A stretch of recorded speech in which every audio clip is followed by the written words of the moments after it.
Welcome sa Kwentong Biyahe the Podcast ni Lance Abellion. Mga kwento ng punong-puno ng inspirasyon, pag-asa at paglaya sa biyahe ng buhay.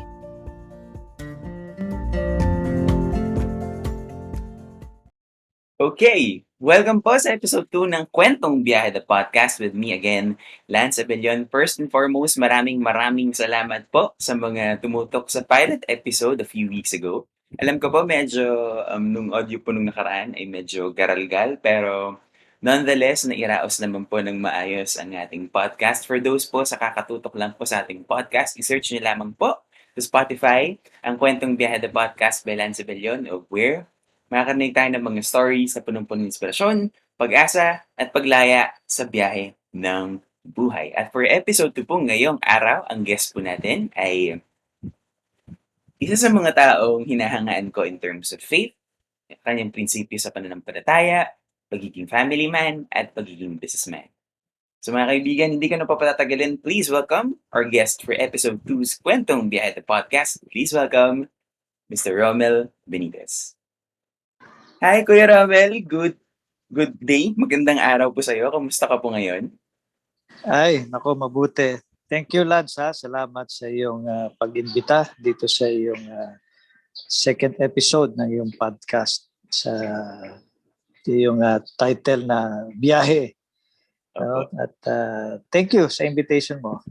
Apo, basically po, actually po, for those who don't know, ang Kwentong Biyahe po, nagsimula lang po siya as a segment ng aking promotion, ng aking aklat, ng launch ko a few weeks ago rin. So, pero basically, ang naisip ko rin, ang inspirasyon na binigyan ng Diyos, pwede siyang i-convert into a show, into a podcast, at eto na nga tayo. So, tayo, kumusta ka naman? Kumusta ka po ngayong pandemic? Mabuti. Awa ng Diyos ay nakakaraos tayo. At well, sabi ko nga, hindi lang basta makaraos yung maganda mag-thrive pa nga di ba? Maganda umusad pa at lumago sa kabila ng katayuan natin ng Pilipinas, sa katayuan ko ngayon, mas maganda umunlad pa despite na ganito ang sitwasyon. Opo, totoo po 'yun. Tama po 'yan. Kumbaga sa kabila po ng pandemya na ating nararanasan, if I'm not mistaken, MECQ pa rin po yata tayo, whatever. Pero nasa quarantine status pa rin po tayo. Paalala lang po sa ating lahat, please, sumunod po tayo sa mga safety protocols. Kung hindi naman po kailangan lumabas, please wag na pong lumabas ng bahay para po ating mapigilan ang pagkalat ng COVID-19. Okay, so Kuya Romel Benitez, handa ka na po ba for ating episode ngayong araw? Ready na, Brother Lance. Okay, so hindi ko na po patatagalin. Okay, Kuya Romel, for episode 2, the Kwentong Biyahe the Podcast. Okay, nandito tayo sa ating first segment na pinamagatang Sino Ka? Of where ang ating guest ay magpapakilala ng kanyang sarili. May purpose po kung bakit ko siya hindi pinakilala in the first place sa intro, no? Ng talagang todo. Kung saan mag-share po ang guest ko ng kanyang pinagkakaabalahan sa buhay, ang kanyang estado, at kung ano ang kanyang ginagawa. Okay? Kuya Romel Benitez, sino ka? Go. Okay, so maraming salamat ulit, Lance, dito sa iyong imbitasyon. Ako po ay si Romel Belmonte Benitez at nabanggit mo yung paglabas-labas kanina, bihira din ako lumabas. Dahil ngayong taon na to, ako ay 56 years old. At konti na lang, malapit na mag-dual citizenship. At ako ay may 3 anak. Ang panganay ko ay nasa 24, tapos isang 20, isang 9 years old. Medyo malayo pa. At matagal-tagal na rin ako sa hanap buhay ko. Yung ating hanap buhay ay printing. No? Nasa printing industry ako. Hindi naman kalakihan. Tama lang. Masasabi kong katamtaman. At pero dahil sa tagal, 1985 pa ako nagsimula. So 85, ilang taon na yun? Mga 35 years no? sa industriya. May mga kakilala na rin ako. Of course, merong ups and downs ang mga negosyo. Dinaanan ko na rin yun. At sa kasalukuyan, ay nananatili akong yung aming opisina ay nananatili nagsusupply sa isa sa pinakamalaking retail company dito sa Pilipinas. No? At matagal-tagal na kami naglilingkod sa kanila, mga 24, 25 years already. So, yan ang bukod dyan sa hanap buhay, bukod sa aking pagpapamilya, ay ako din ay abala dito sa kinabibilangan natin parehas. Parehas tayong miyembro dito dito sa Yes, Elim apo. Communities. Yan. So, ako din ay matagal na rito lamang. Ako ay nagbakasyon. Umalis ng medyo matagal-tagal, 15 taon. Pero ang Panginoon talaga ay hindi ako nilubayan at ginawa niya ng paraan na ako ay makabalik, no? Wala naman ako napuntahang ibang komunidad, pero dito ako binalik dito sa atin sa Ilim. At ang naging ang bagay na pinagkakaabalahan ko ng pagbalik ko noong 2007 ay yung pagmi-mission. At talaga namang sulit, no? Sulit na sulit yung pagod, lahat ng nailalagak na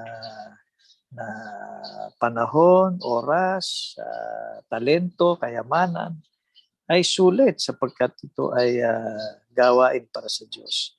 Kaya nga nitong nagpandemya ay napatigil pero tuloy pa rin ang laban dahil tayo ay nag-online. So yung mga bagay na yan pinagkakaabalahan ko, diyan ako nagiging busy. Bukod sa pagtataguyod ng aking pamilya ay patuloy pa rin ang buhay, no? Kahit na ganito. Sabi ko nga kanina, hindi lang basta makasurvive sa ganitong mga panahon. Kung hindi, kung mag-grow, lumago, at mas madagdagan pa sa tamang paraan, sa mabuting paraan, ay mas mainam. At yun ang masasabi kong buhay ko sa panahon ngayon. At marami ding mahaba naman ang napagdaanan. Pero napakabuti ng Diyos sapagkat sabi ko nga kanina, hindi ako nilubayan. Hindi ako nilubayan sa kabila ng mga pagkukulang. Tuloy pa rin sapagkat ganun kabuti ang Diyos. So, yan ang aking hanap buhay, pagpapamilya, at itong paglilingkod sa Diyos. Yan ang primerong aking pinagkakaabalahan. Okay, Kuya Romel. So meron lang akong question lang sa printing business, Kuya. How did it start? Yung sa printing. Okay. Alam mo, 1985, well, hindi pa before 85. Siguro mga 1982, ako ay napapasok sa isang restaurant. Unang-unang restaurant dito ng McDonald's Philippines, the first and foremost outlet or restaurant ng McDonald's dito sa may bandang Moraita. Kung nakapunta ka na dyan sa may FEU.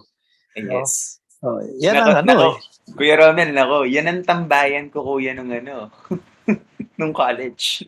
Okay. Yan ang unang-una. Pag break times, no? Parang well, though nung college ako, diyan po ako tumatambay. Kasi ang ko po sa San Sebastian lang yung eskwelahan ko. So from San Sebastian, pag lunch break at may pag mahaba po na vacant breaks, doon po ako pumupunta, tumatambay. Tapos po kapag oras na ng klase, balik po ako sa school.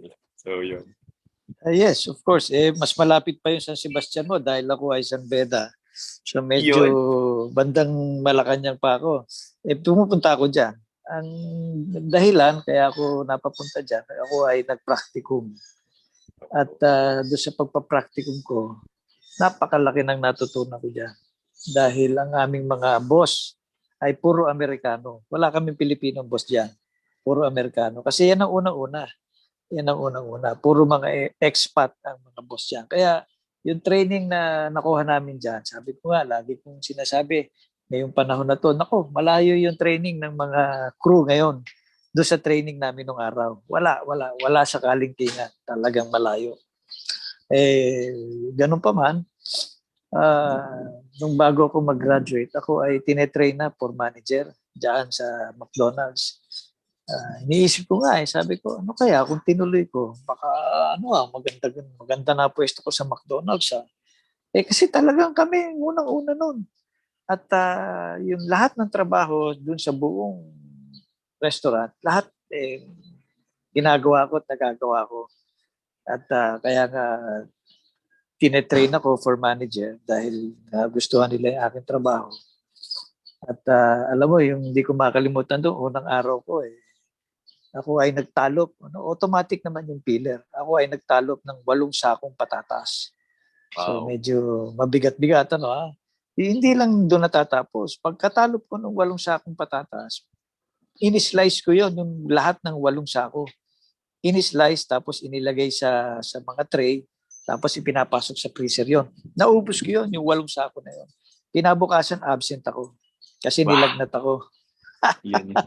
Nagkasakit ako sa pagod, sa sakit Ayun. ng katawan. So, Yan, McDonald's baka naman na di ba? nagbanggit tayo ng brand. So, baka naman, baka naman. So, ayun. Ah, Anyway, hindi, tuloy ko lang. Tapusin ko. Kaya anong nangyari ay, nung ako ay supposedly magpapatuloy na sa McDonald's, ako ay sinabihan ng tatay ko dahil meron siyang biniling mga makinarya na may kinalaman sa printing. So sabi niya sa akin, ako ay pinakiusapan niya kung pwedeng simulan ko yung hanap buhay na yun.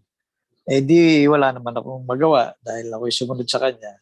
So nagsimula ako dyan, 1985. Pagka-graduate ko, ay inawakan ko na yung pagpiprinting. Wala naman akong kaalam-alam dyan. Pero yun na nga, sige lang, sabak lang ng sabak.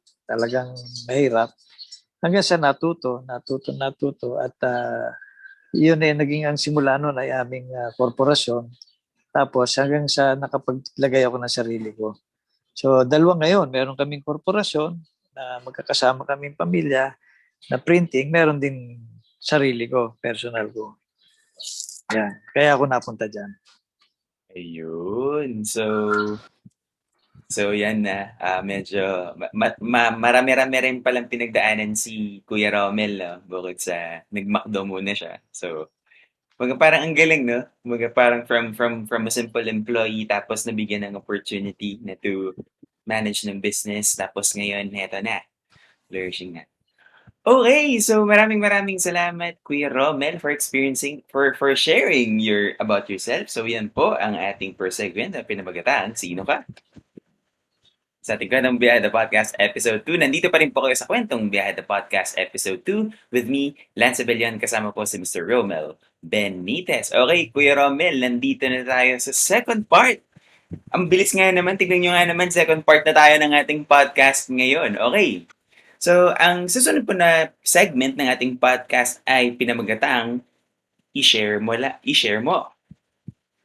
Kung saan ito ang segment kung saan magbabahagi ang guest ng kanyang hindi malilimutang challenges sa buhay. Ano ba yung magbabahagi ang guest ng kanyang pinakamatindi at pinakamabigat na challenge na naranasan niya sa kanyang buhay at kung paano ba siya hinubog nitong panahong ito. So sa mga heads up po, sa mga susunod na guests, alam nyo na, you know the drill sa mga susunod. So, maganda-handa na kayo ng inyong mga experiences at yung karanasan i-share niyo dito sa podcast sa mga susunod na episodes. And for the meantime, i-share po ni Kuya Romel Benitez ang kanyang pinakamabigat na trial na naranasan sa kanyang buhay. So, Kuya Romel, handa ka na ba for ating second segment for today? Handa ka na ba? Yes, ready na. So kung magiging emotional ka man kuya, it's okay, it doesn't matter. Dahil talaga naman pong pag nakakaranas tayo ng mga trials sa buhay, hindi po natin may iwasan ng mahirapan, manghina, pero ika nga nila, kapag naranasan natin ang ulan, may bahaghari namang matatagpuan sa dulo. Okay, so Kuya Romel, maganda ka na pong i-share ang inyong experiences. Kuya Romel, i-share mo. Go. Okay. Actually, dalawang bagay ang gusto kong ibahagi na hindi ko talaga malilimutan. Kasi naging ano ito ito ay naging pundasyon ng aking pananalig sa Diyos, pagtitiwala sa kabutihan niya at mas naunawaan ko sino ba itong Diyos na itong na pinaniniwalaan ko. Ngayon, baka tanungin mo, masyado bang relihiyoso yung aking pagsasabi ng karanasan? Palagay ko hindi dahil ang buhay naman natin parating konektado sa Diyos. No? So ito ay may kinalaman dun sa panahon na naghahanap buhay na ako. Ako ay may pamilya na. Uh, at ako ay minsan nagkasakit. No? Nagkasakit ako nagkaroon ako ng tuberculosis. Mahirap pala yung may tuberculosis kapag may pamilya ka na. Dahil ina-isolate, inihihiwalay ako. So medyo awang-awa ako sa sarili ko noon. Ngayon, dahil sa nabanggit ko nga, ang aming hanap buhay ay printing. So, nangungupahan lang kami noon. Nangungupahan lang kami. At talagang medyo mahirap ang katayuan namin dahil kung saan naandun yung mga makina, ay nandun na kami sa taas at talagang puro kahoy lang ang mga division ay talagang umaabot yung amoy ng mga fumes, ng gas, ng kerosene, ng mga tinta doon sa amin. Naamoy ng mga anak ko at kami, no? Wala naman ako magawa. Ganun lang ang lugar namin nung panahon na yon. At alam mo, nung ako'y nagkasakit, ako'y talagang naawa sa sarili ko. At humiling ako talaga sa Diyos. So, sabi ko sa Diyos ay sana ako ay mapagkalooban ng sarili namang lugar namin. No? Alam mo, bagamat ako'y trabaho ng trabaho, parang hindi ako makaipon Parang laging butas yung bulsa ko. No? Alam mo, pagkatapos ng panahon na yon, nagulat na lang ako, nagbago talaga. Nagbago ang takbo ng mga pangyayari. At hindi ko maunawa ang paraan, kami ay pinahintulutan kami ng Diyos na makaipon at nakabili kami ng lupa dito rin, malapit din sa amin tinitira dito sa May Makati. At alam mo, nung nabili namin yung lupa, ay hindi ko din naman alam paano ito patatayuan. Wala nang pera, naubos na, maliit na lang na halaga natitira. Pero ganun pa man, ay sinikap kong makipag-ugnayan sa Diyos at tanungin siya. Yun ang isang magandang nangyari dito. Talagang kinonsulta ko. No? Kinonsulta ko ang Diyos at tinatanong ko siya, ano bang mabuting gawin? Itinuro niya kung anong pwedeng magawa. At nung una nga, sabi niya, sabi ko, wala na ho kaming pampagawa. Paano ho ba ito? Sabi niya, magpagawa ka ng plano sa arkitekto. Di kami nagpagawa. Meron akong kaibigang pare at ginawa kami ng plano para sa aming lugar. At ito ay dalawang palapag lang At hindi nga kaya ng budget. Ang kinatunguhan itong plano ito ay umabot sa 4 na palapag. So, sabi ko, natapos yung plano. Sabi ko sa Diyos, may plano na ho. Ano gagawin namin dito? May plano na. Sabi naman niya, sige, kumuha ka ng permit sa City Hall, building permit. Sabi ko, kayo ho talaga nagpapatawa. Pinapakuha nyo kami building permit. Wala namang pampagawa. Kulang naman ng pera. Sabi ko sa kanya, sige po, ako po'y kukuha ng building permit. Kapag ito po ay lumabas sa napakabilis na panahon. Kasi alam nyo, ang kuhanan ng building permit dito, palagay ko kahit saan lugar naman, napakahina na nung 1-2 buwan. No? Minsan 3 buwan. No? Talagang, at maglalagay ka pa noon sa gobyerno. Kung sino man yung mga nandun, yung aabot-abutan pa yun. No? Di ang aking sinabing kondisyon sa Diyos ay kung ito ay lalabas ng mabilis at wala akong bibigyan na kahit sinong tao, ay di ibig sabihin kami tutuloy kahit nakulang ang aming pera. Di ginawa ko yun. Aking sinubmit. Kung aking maalala, January, kaya hindi ko malimutan yung pecha January 3, 2006, nung aking isinubmit, no? 2006. Aba, January 11 o January 12, lumabas yung permit. O ilang araw lang yon, 9 na araw. Kasama pa yung linggo, Sabado at Linggo ron. Lumabas yung permit, wala akong binigyan na kahit sinong tao. Wala akong nilagyan. No? Walang grease money, ika nga nila. Aba, di nung lumabas, sabi ko, nako, ituloy kami. Di sige, nagsimula kami. Dumating ang Mayo, di ba January yun? Mayo ng 2006, ay di nagsimula na kami ng pagpapagawa. Ang maganda dito, yung engineer na nakausap namin, ay sabi niya, ay ganitong halaga ang gagastusin. Ay wala kaming ganong halaga. Meron lang kami niyan ay 1/4 ng halaga na yan. Sabi ko, pag down payment namin sa inyo yan, ubos na kami. Paano na mangyari sa atin? Alam mo, isang himala din yun. Sabi nung, di bukod sa sa nakakuha kami ng permit, ito namang engineer, sabi niya, ay nung sinabi ko, hindi na kami tutuloy kasi wala kami pambabayad sa'yo. Alam mo, after 1 week, sabi niya, tinawagan ako ulit, mag-meeting daw kami. Alam mo, sabi niya sa akin, kinausap daw siya ng Diyos. At sabi ng Diyos sa kanya, tulungan daw kami. O edi, anong nangyari? Sabi niya, ay kayo na lang po ang bumili ng materyales at ako po'y bayaran na lang ninyo ng 4,000 kada linggo. So, 4,000 kada linggo. Meron siya sasakyan na pupunta. Sabi niya, pupunta ako dyan araw-araw. Alam mo kung saan siya nakatira? Sa Novaliches. So, pupunta siya rito araw-araw sa Novaliches. No, sa Novaliches siya manggagaling. Pupunta siya na Makati araw-araw para i-supervise. Aba, hindi ko lang masabing baka sa krudo pa lang o sa gasolina ay abonado pa siya. Pero yun ang ginawa namin. Binibigyan ko siya ng 4,000 kada buwan. Talagang hulog ng langit itong engineer na ito. No? At so hanggang sa nangyari, natapos na itindig, abay, sa awa ng Diyos ay nakalipat kami rito ng May 2007. No? So bakit ko nasabing napakahalaga niya? Kasi sa pamamagitan niya, napatibay yung aking pagkakilala sa Diyos. Totoo itong Diyos na sinasabi. Hindi siya kung sino-sino lang na nambobola. At napatunayan ko na walang imposible sa kanya. Kasi yung tayo namin, imposible yun. Yung aming kalagayan, imposible. Pero wala palang imposible sa kanya. Kaya ito nahubog ang aking pananampalataya, nahubog ang aking pagkatao dahil mas naintindihan ko kung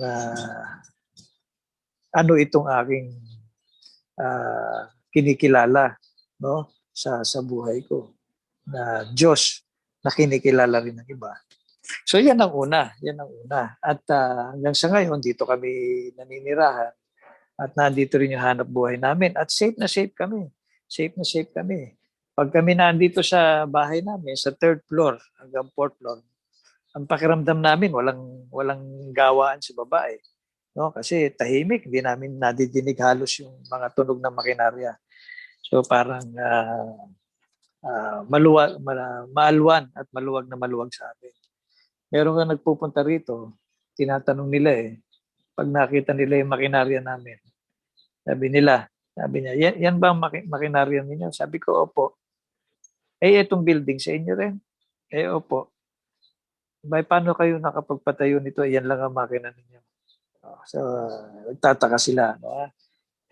Talagang hindi naman namin kagagawa niya. Kagagawa ng Diyos yan. So, yan ang una. Yan ang unang parte.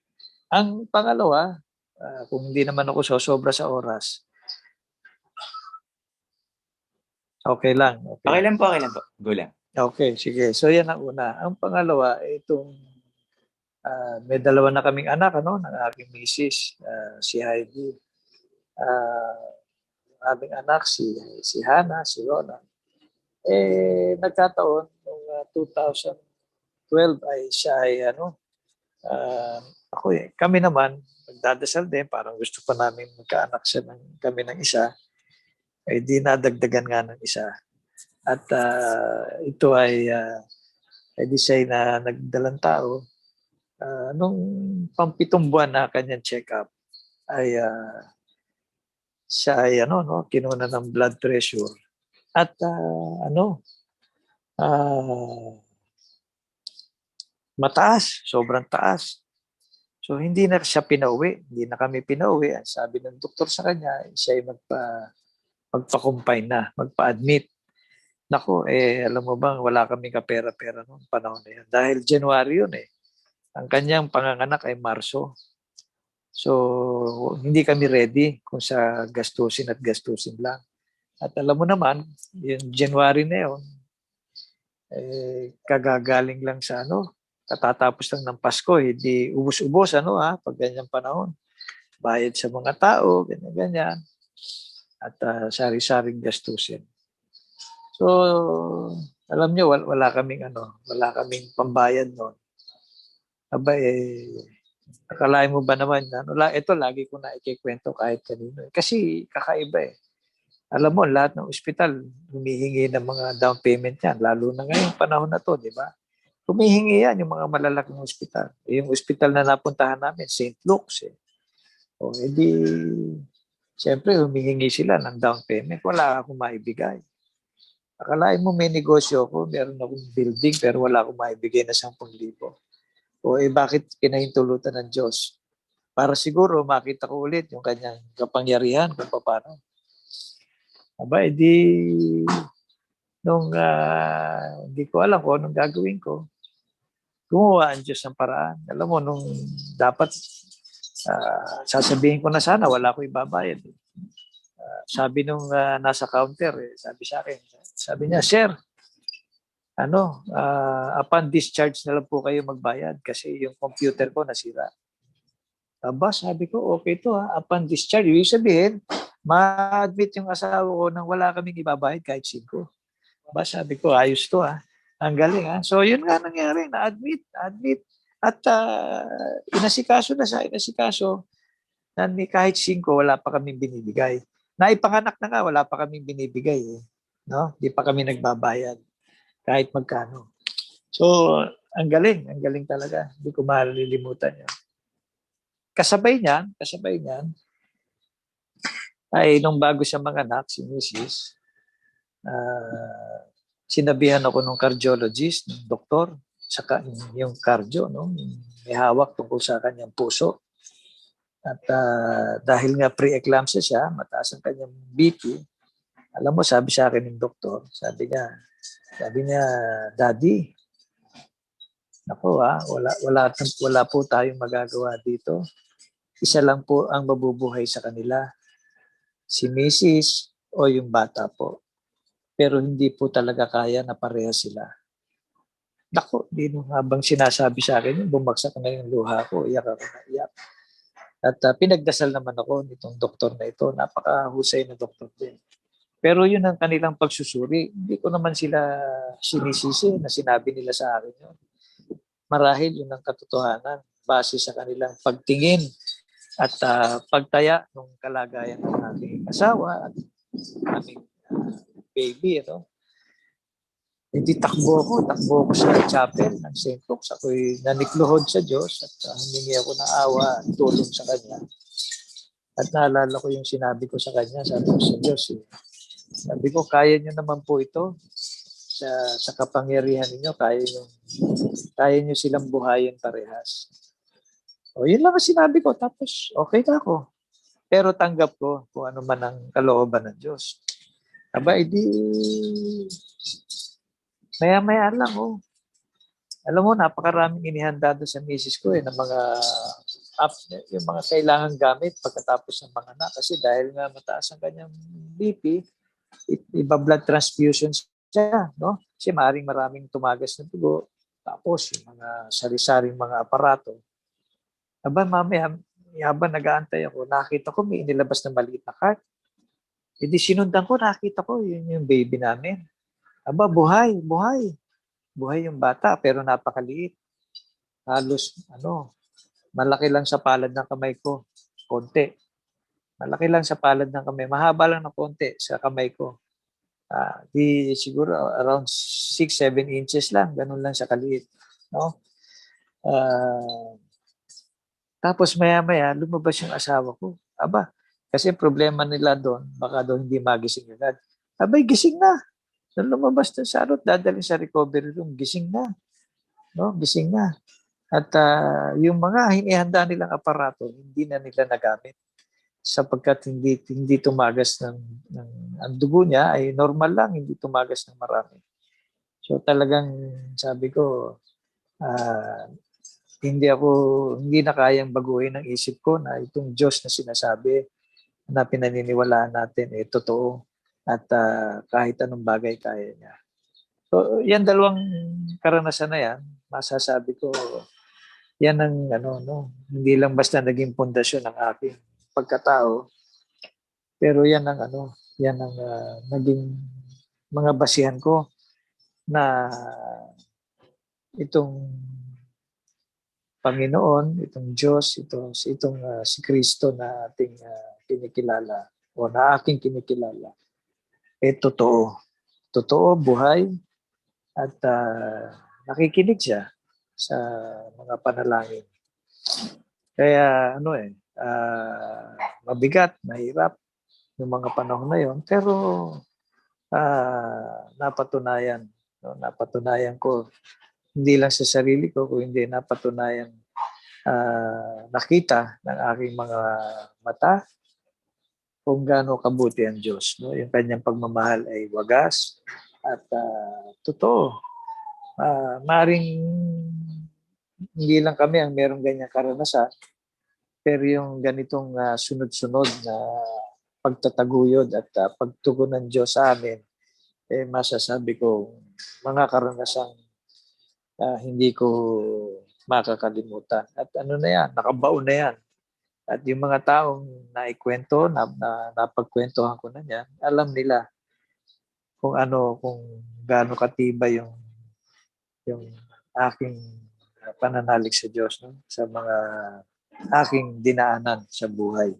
Katulad nitong aking nakwento sa iyo. So yan yung dalawang pwede kong ibahagi sa inyo. Yun naman. So, talaga namang totoo po yun na just when we think na imposible po ang lahat ng bagay, sa Panginoon po talaga walang imposible. Everything is possible eh. Kung matututo lang tayong magtiwala sa Kanya, at the same time, matututo tayong magtiwala sa ating mga sarili. It takes two to tango, ika nga, parang pero at the end of the day, matuto natin pagkatiwala sa Panginoon ang ating mga balak, ang ating mga plano. It's one thing na kailangan nating i-master, na kailangan we have to live a life of surrender sa Panginoon, na kung uunahin natin siya, at the same time kung hindi tayo mag-aatubiling lumapit, ay pagbibigyan ng ating hiling. At kumbaga may mga trials talaga sa buhay natin na meron tinuturo sa atin ng ating Panginoon. Meron tinuturo sa atin ng buhay. Parang hindi ginawa ang mga pagsubok para tayo ay manghina, kundi ginawa ang mga pagsubok tayo para tayo ay manatiling maging malakas. Yun! So, maraming salamat, Kuya Romel, for sharing your stories na talaga namang, ako po, while listening, parang sabi ko, grabe, napakabuti talaga ng Diyos. He's a answering God. He's a big God. And mas malaki ang Diyos kaysa sa ating mga problema. Sabi nga po, may nabasa po akong post eh. Kung mayroon kang problema, kung may mga problema kang kasing laki ng barko, bibigyan ka ng Diyos ng solusyon na kasing laki ng dagat. So, lagi lang natin alalahanin yan. Yes. Okay, thank you rin. Salamat. Yun, maraming salamat para pa sa pagbabahagi nating second segment. Talaga namang ano, ako po ay nami-minister, ako ay talaga namang namamangha 'no, na talagang grabe si Lord. Grabe siyang kumilos sa buhay natin. Okay, sa punto pong ito ay nandito na ba tayo sa third and last segment kung medyo mabigat ang malamang nagiging mabigat ang ating second segment kasi siyempre parang punong-puno ng trials and everything. Ngayon naman, dadako na po tayo sa ating third segment na pinamagatang Fast Talk! So ito, sa mga nanonood ng show ni Boy Abunda, alam niyo naman na 'to, malamang. At alam niyo, you know the drill guys kung paano 'to nangyayari at kung paano ang takbo nitong segment na ito. Okay, so Kuya Romel, ihahanda ko lamang ang aking timer. For the meantime po, maraming maraming salamat po sa mga nakatutok at tumututok sa ating podcast. Grabe. Hindi ko naman sukat akalain na at first episode pa lang marami nang nakinig. So maraming maraming salamat po sa inyo. Isa pong malaking karangalan ang kahit po papaano sa kabila ng pandemya na nararanasan po natin ay makakapagbahagi pa rin kami ng mga stories para sa inyo dahil sa kabila ng pandemya na nararanasan natin ngayon, may pag-asa pa rin talaga. There's something good in every day, ika nga. And God is good and He is good all the time. Okay, so Kuya Romel, handa ka na ba sa ating fast talk for today? So, Yes, handa na. Ready na. okay, so disclaimer lamang po, ang mga questions po ay pawang clean fun lamang po. Wala pong anything na sensual, walang vulgarity. Ah, clean fun lang po tayo para po syempre, mahirap na po, baka yun. Pero yun, clean fun lamang po tayo for the sake of syempre sa ating mga viewers, sa mga listeners. Dahil alam ko po na ang Kwentong Bete Podcast is for all ages. So, okay! So, let's start fast up in 5, 4, 3, 2, 1. Okay, kuya. Mainit malamig. Malamig. Sweet spicy. Sweet. Kape tsaa. Kape ako. Takbo lakad. Takbo ang gusto ko. Luto kain. Ay, luto. Ang paborito ko. Unang lugar na nami-miss mo na bisitahin ngayong pandemic. Baguio. Unang lugar na gusto mong bisitahin pagkatapos ng pandemic. Baguio pa rin. Okay. Okay. Happily married, happily single. Married, syempre. Okay. So, greatest thing you've done for love. Sorry ulit. Craziest thing you've done for love. Craziest. Yung nagpabalik-balik ako sa isang araw, ilang balik ako ng biyahe para lang makita ko yung girlfriend ko. Yung napangasawa ko, ha. Yun. Siya yung napangasawa ko, ha. Yung pabalik-balik sa biyahe, ha. Okay. Pagkain hindi mo mahindian. Pagkain hindi ko maintindihan. Siguro, inihaw niya liempo. Yun, inihulihan po. Black or white? White. Okay. Mabilis, mabagal. Mabilis. Okay, so ito, ang question to. Papasok ko sa pintuan ng langit, Kuya Romel, unang bagay na sasabihin mo sa Diyos. Kasi kung papasok na ako, ibig sabihin, yun na yun, dahil pagpapasok na, di sasabihin ko, purihin ng Diyos, maraming salamat sa kanyang awa, maraming salamat sa kanyang pagliligtas. Okay. Magpapasalamat lang ako dahil papasok na ako eh. So hindi naman ako nakapila ng pinali sa pila.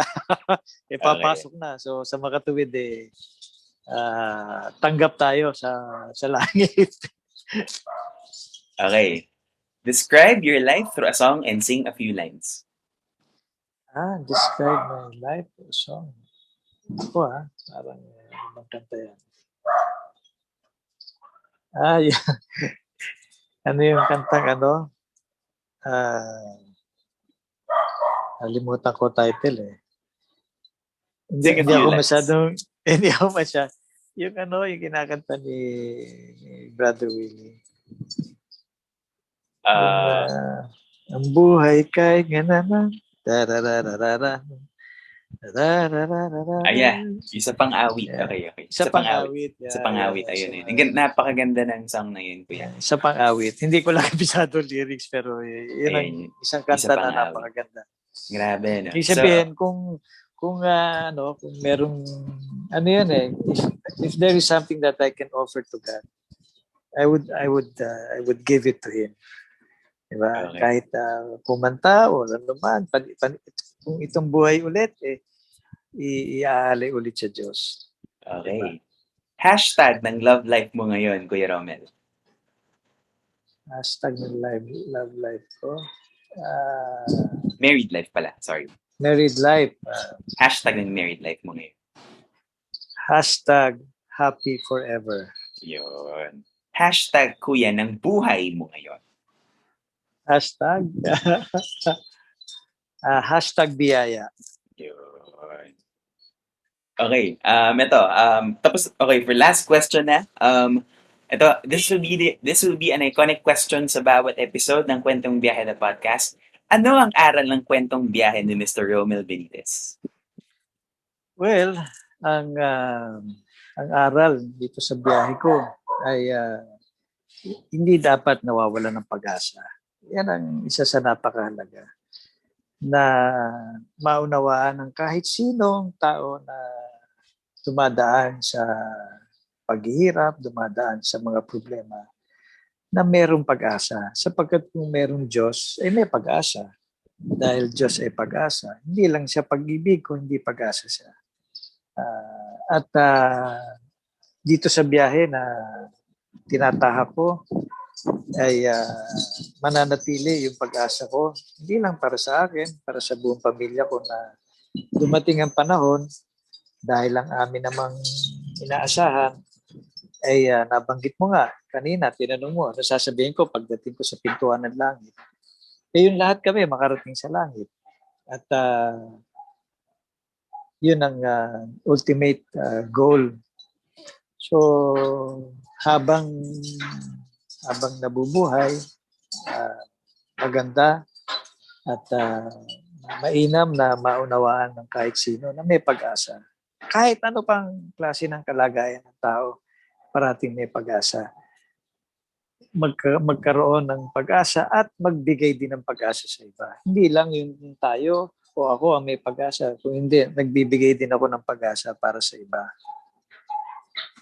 Okay, so meron akong isang tanong pala na ihahabol, kuya. Ito, baka mahirapan ka dito. Forever, eternal life. Ay, eternal life. Eternal life. Siyempre, Oo. yun Hindi ako naman, yun naman nating ultimate goal, eternal life. So, makasama natin si Lord. Kasi Okay. yung eternal life, scriptural yan. Yeah, Yan ang promise ni Lord. Yung forever, wala, palagay ko, hindi ko nababasa masyado yung forever.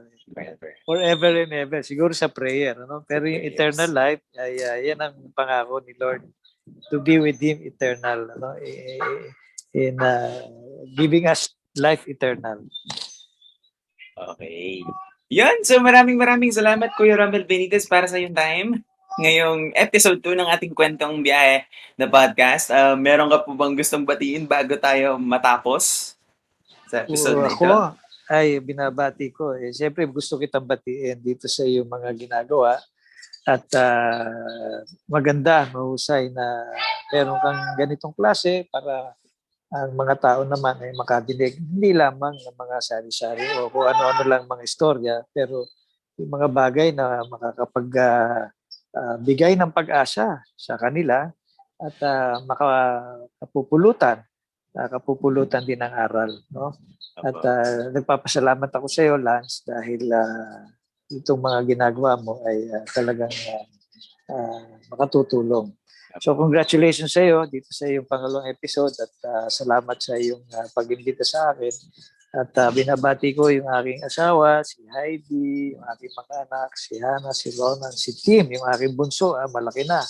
Yun yung nga. aming miracle baby. Opo, si No? Timmy. Nakikita ko po yung pictures ni Timmy. Cute eh. Napaka-cute. Mini-mimo, Ah, Kuya Romel. Mini-mimo siya ah, talaga. So, long hair na ngayon yan. long At hair. syempre, salamat sa Panginoon. Salamat kay Jesus Christ sa kanyang walang sawang pagmamahal. At hindi kayang suklian ng kahit na ano yung kanyang kabutihan. Okay, yun. Maraming salamat, Kuya Romel, for being with us this episode 2. At syempre, bago po tayo magtapos, meron akong pabaon na something para sa inyo. Ang pabaon ko ngayon ay halaw sa Jeremiah 29 verse 11. Ang sabi ni Lord, "For know the plans I have for you, declares the Lord. Plans to prosper you and not to harm you. Plans to give you hope and a future." So, atin pong panghawakan yung verse na yan sa Bible, ano? At basta parang kano man yung mga pinagdadaanan natin sa buhay, daanan po natin yan, wag po natin yang tatambayan at matuto po tayong manalig na malalampasan po natin ang bawat problema sa tulong ng ating Panginoong Diyos. Okay, dyan po nagtatapos ang ating episode 2 ng Kwentong Biyahe the Podcast. Maraming salamat pong muli, Kuya Romel Benitez, for sharing your life experience. I-follow niyo po ang Kwentong Biyahe the Podcast sa Spotify, sa Google Podcast, Apple Podcast, sa lahat pa ng mga social media ng Kwentong Biyahe. At the same time, i-follow niyo po ako sa aking mga social media accounts. Sa Facebook po, Lance Abelion. Sa Instagram, Lance Dudalaw. At Twitter, Lance V. Abelion. At syempre, i-follow niyo rin po ako sa YouTube channel ko, Lance V. Abelion. That's LanceEtheabellon. So maraming salamat pong muli mga kaibigan sa pagtutok ngayong episode 2 ng Kwentong Beda Podcast. Sana po ay nakapagbigay kami ng konting inspirasyon, pag-asa at paglaya sa inyo ngayong araw na ito. So sumayin niyo po ang isa na namang episode ng Kwentong Biyahe the Podcast. Mga kwento ng punong-punong inspirasyon, pag-asa at paglaya sa biyahe ng buhay. See you! Bye-bye! Kwentong Biyahe the Podcast ni Lance Abelion. Mga kwento ng punong-puno ng inspirasyon, pag-asa at paglaya sa biyahe ng buhay.